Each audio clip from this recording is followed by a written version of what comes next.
B টাউনে শোকের ছায়া যেন কাটছেই না। একের পর এক তারকা নক্ষত্র হারিয়ে স্তব্ধপ্রায় বলিউড। সম্প্রতি আকস্মিকভাবে মাত্র ৪২-এ থমকে গেল কাটালাগা গার্ল খ্যাত অভিনেত্রী শেফালি ঝাড়িওয়ালার জীবন।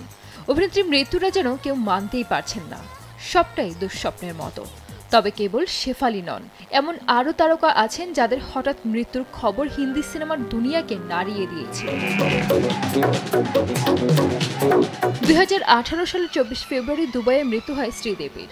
পরদিন ভোরে সেই খবর ছড়িয়ে পড়লে কেউ বিশ্বাস করতে পারছিলেন না শ্রীদেবী আর নেই। যদিও প্রথমে হৃদরোগে মৃত্যুর কথা বলা হলেও দুবাই পুলিশের ময়নাতদন্তে জানা যায় দুর্ঘটনাবশত হোটেলের বাথটাবে ডুবে মারা যান তিনি। হিন্দি সিনেমার অন্যতম সম্ভাবনাময় অভিনেতা ছিলেন সুশান্ত সিং রাজপুত। তার ক্যারিয়ার যখন উঠছে তখনই অভিনেতার আকস্মিক মৃত্যুর খবর চমকে দেয় ভক্তদের। ২০২০ সালে ১৪ জুন ৩৪ বছর বয়সে বান্দ্রার বাসায় ঝুলন্ত অবস্থায় পাওয়া যায় তাকে। পুলিশ আত্মহত্যা হিসেবে তদন্ত শুরু করলেও অনেকেই অভিযোগ তোলেন এটি পরিকল্পিত হত্যাকাণ্ড।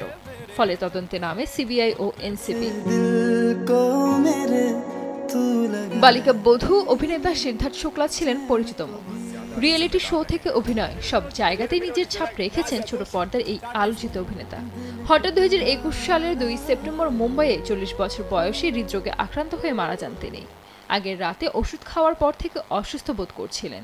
সকালে তার মা তাকে ঘুম থেকে তুলতে গিয়ে সাড়া না পেয়ে দ্রুত হাসপাতালে নিয়ে যান। কুপার হাসপাতালে নেওয়ার পরই চিকিৎসক তাকে মৃত ঘোষণা করেন। আলোচিত নায়িকা পারভিন ববির মৃত্যু তোলপাড় ফেলে দিয়েছিল বলিউডে। ২০০৫ সালের ২০ জানুয়ারি হুজুর ফ্ল্যাটে ৫০ বছর বয়সে মারা যান তিনি।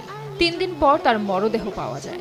মৃত্যুর কারণ ছিল মাল্টি অর্গান ফেলিওর। ৮০-এর দশকে তিনি স্কিজোফ্রেনিয়ায় ভুগতে শুরু করেন, যা ক্রমেই তাকে একাকিত্বে ঠেলে দেয়।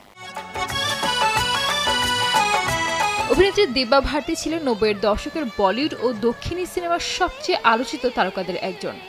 অল্প বয়সী খ্যাতির শিখরে পৌঁছেছিলেন তিনি।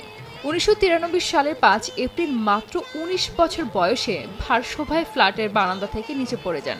কেউ বলেন আত্মহত্যা, আবার কারো মতে খুন হয়েছেন অভিনেত্রী। এত বছর পরও দিব্যার মৃত্যু নিয়ে রহস্য কাটেনি।